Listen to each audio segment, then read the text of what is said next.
Hey everyone, this is part one of whatever number we end up going up to of cleaning up the garden. Now that it's basically November, it's really time to start looking at where my garden's at and where I want it to be hitting winter so I can be prepared for spring. Now I'm not going to clean everything up. There are still some peppers, shockingly, which is why I have a basket to grab them. And I don't know if this guy is friend or foe, but I do still have insects that are munching on things, so I don't want to completely eliminate everything, but I do need to start cleaning this up. So I'm going to start with this little patch here. From this angle, looking at my phone and what Yins are seeing, it looks like just a bunch of dead sticks. These are some of the tomatillos and some ground cover, so we're going to go ahead and rip all this up. I am very low tech here. I literally just have an old bin that I'm throwing things into, and then I have a pair of like snips to grab things from the base so I'm not ripping up soil, and then anything that I find to keep, just gonna throw in my basket. You may notice too, my compost pile, there's some fruit or flowers in here, and you're probably like, why don't you just leave them? Well, we hit 30s last night. Right now it's only 40. These are all Fahrenheit, by the way. It's just going to continue to get colder. Those plants will never, like that fruit will never ripen. So instead of putting strain on the soil, again, we're going to let it rest. It's okay. Let it rest. No matter what I do, I cannot escape green beans. This is the one that's going to hurt. I think it's time to call it a loss and pull my tomatoes. I do have a couple that ripened, but the majority are still green. So we're just gonna pull it and let it sit in a brown paper bag inside.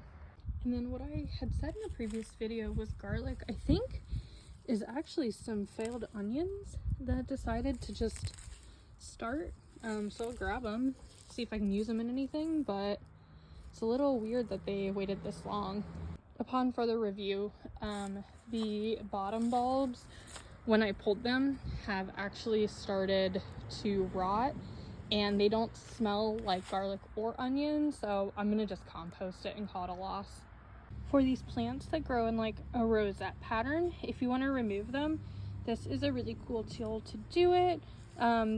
You can essentially just dig down next to it and gently lift up, and it'll pull the whole root with it. So this is great for dandelions like this, so I can have the root and the leaves. It's good for other weeds to make sure that you're grabbing everything. Just a little neat tip. And finally, it is time. I think I gotta take these guys down. Even though they were a unique experiment this year, I don't know how successful they were, but they look really cool. They've been really fun, again, as an experiment to play with, but they are a breed of tomato from South Africa, as a quick refresher, so it is definitely time for them to go. Okay, and that is it for today for our part one. It's looking rough. Please keep in mind, my garden will never look sterile or Pinterest worthy. There will always be extra bits and bobs around, some ground cover, weeds, leaves, things for biodiversity in the garden, for other animals that come up.